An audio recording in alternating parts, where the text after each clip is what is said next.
Eto! Eto ang 1,000,000! Layuan mo ang anak ko! Sige. Pero dagdagan mo ng 20. Hindi. Ayan na nga ang 1,000,000! Aanin mo ang 20 pesos. Pamasahe ko sa jeep. Wala silang panakuli dyan. Sinasabi ko na nga, Be. Ay namamagitan sa inyong dalawa. Ibigyan kita ng 1,000,000! Layuan mo ang anak ko! Nako, hindi ko gagawin yan. Hindi ko lalayan ng anak nyo. Wow! Ganun mo kamahal ang anak namin? Pero kung gagawin nyo yung 1.5, kwarta ako. Sige o, tingin nyo na yung anak nyo. Sinasabi ko na nga ba't may relasyon kayo nitong hampas lupang ito? Eto! Etong 1,000,000! Layuan mo ang anak ko! Di ba? Ayoko pa! Ito na po 1,000,000 niya. Hindi ko po magagawa yan. Ha? Dahil mahal mo ang anak ko? Hindi.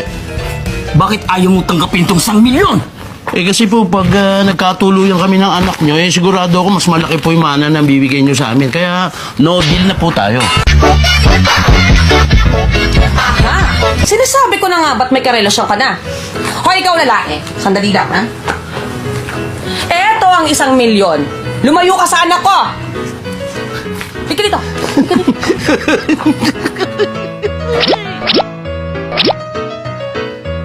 Sinuhulan ko na nga yung boyfriend mo para maghiwalay kayo at maghiwalay na kayo ng tuluyan? Parang ang saya-saya mo pa! Eh, hindi ko naman po boyfriend yun eh. May utang ako doon. At least ngayon bayad na ako.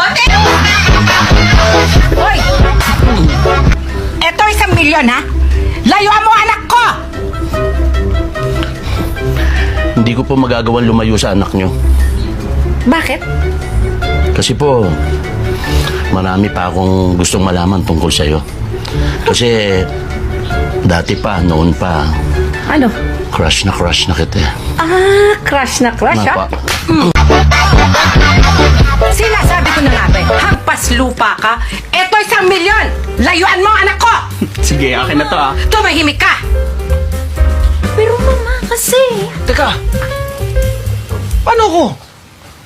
Sino ka? Ako yung boyfriend niya eh. Ha? Eh, sino yung isang lalaki kanina dito? Wala. Nagtanong lang kung saan papuntang bayan. Mag-usap tayo. Yes po, doon eh. Mama, unti-unti nang umiibig ang anak ko sa'yo. Kaya ikaw na ang lumayo sa kanya. Eto ang 1,000,000. Lumayo ka!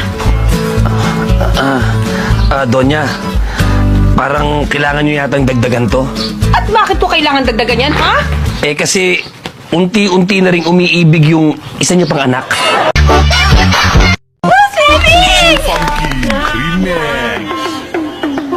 Swimming mo kayo? Opo!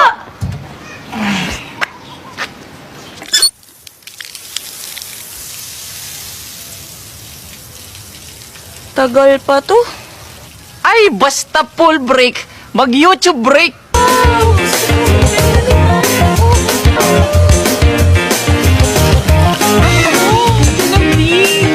Ready na siguro yung pool.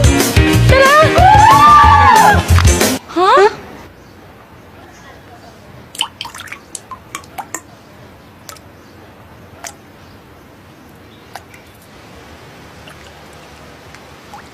Ay, Ina! Gagawin ko na kayo ng tonela. Ay, hindi pala. Gagawin ko na yung fried chicken. Tonela.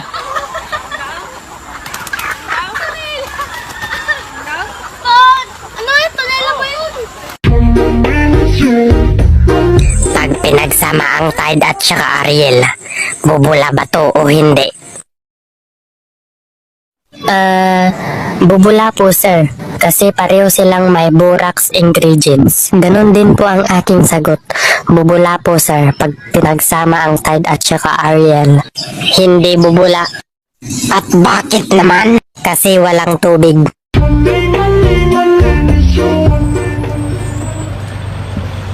Ma, pwede ba munang bumaba muna at natatay ako eh. Punta, paalis na tayo. Guni-guni mo lang yan.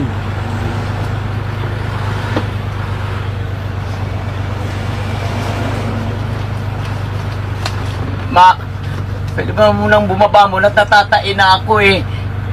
Hindi nga pwede. Guni-guni mo lang yan.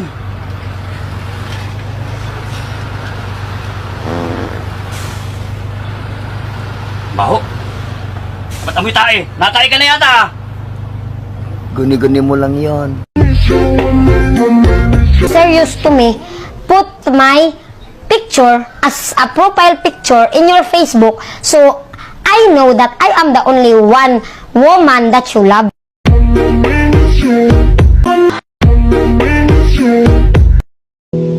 Too funky, remix.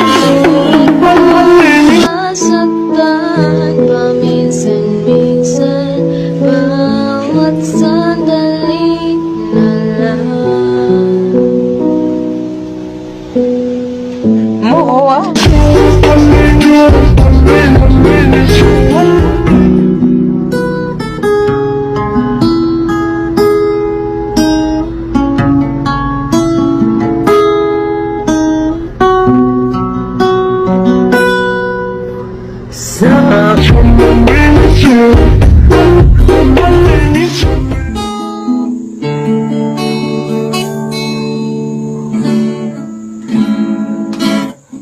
Ikaw na. Oh, sira yung gitara.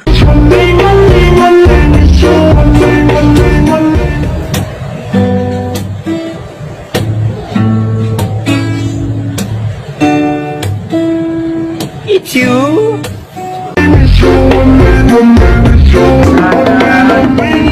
Sabihan na sa ilalim ng Time's up. Remix.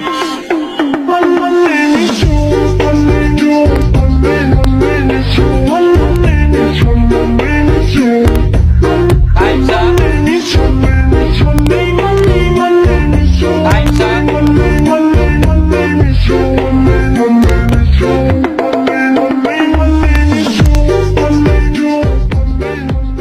Hindi ng Tagalog at akala nila pinupuri ko sila pero sila ay hindi nakakaintindi kaya pwede natin silang ibinta.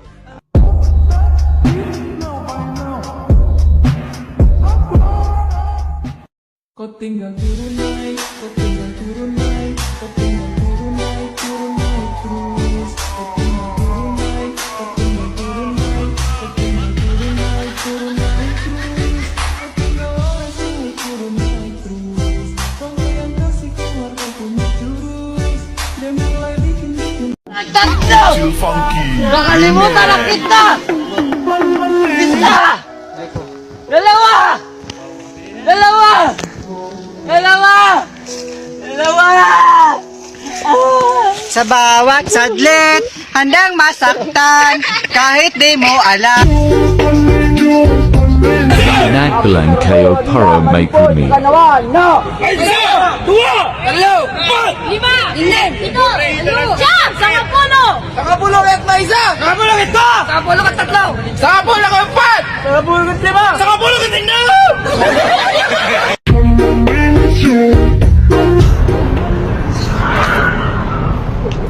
Boss, pwede ba magtanong, boss? Ano? Saan ba yung papuntang Quiapo? Ya po. Diretsuhin mo lang, sir. Pagdating mo sa may kanto sa dulo, kaliwa ka. Pagkaliwa mo, mga unang kanto, kumanan ka. Tapos, pagdating mo dun sa may kanan, may McDo. Kumaliwa ka ulit. Boss. Tapos may makikita kang pabrika ng sigarilyo. May makikita kang gwardiya dun sa labas, dun ka magtanong.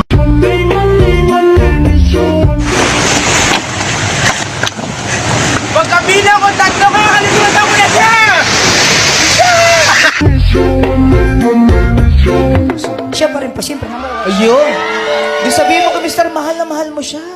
Hello, mahal. Huwag ka man magselos. Ikaw ang mahal ko. Number 1 ka sa buhay ko. Huwag mo siyang number one, dapat siya na lang ang only one. My only one.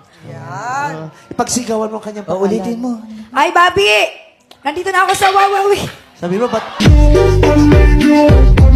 Sino ang nagsabi ng salawikain na ang hindi marunong magmahal sa sariling wika ay daig pa sa bilasang isda. Ma'am? Uy, dali-dali naman yan eh. Si Berta nagtitinda ng isda sa palengke. Anong pangalan mo? Jose Rizal. Niloloko mo ba ako? No, ma'am. Si Aling Berta na nagtitinda ng isda sa palengke ang nagsabi sa akin na si Jose Rizal ang nagsabi niyan.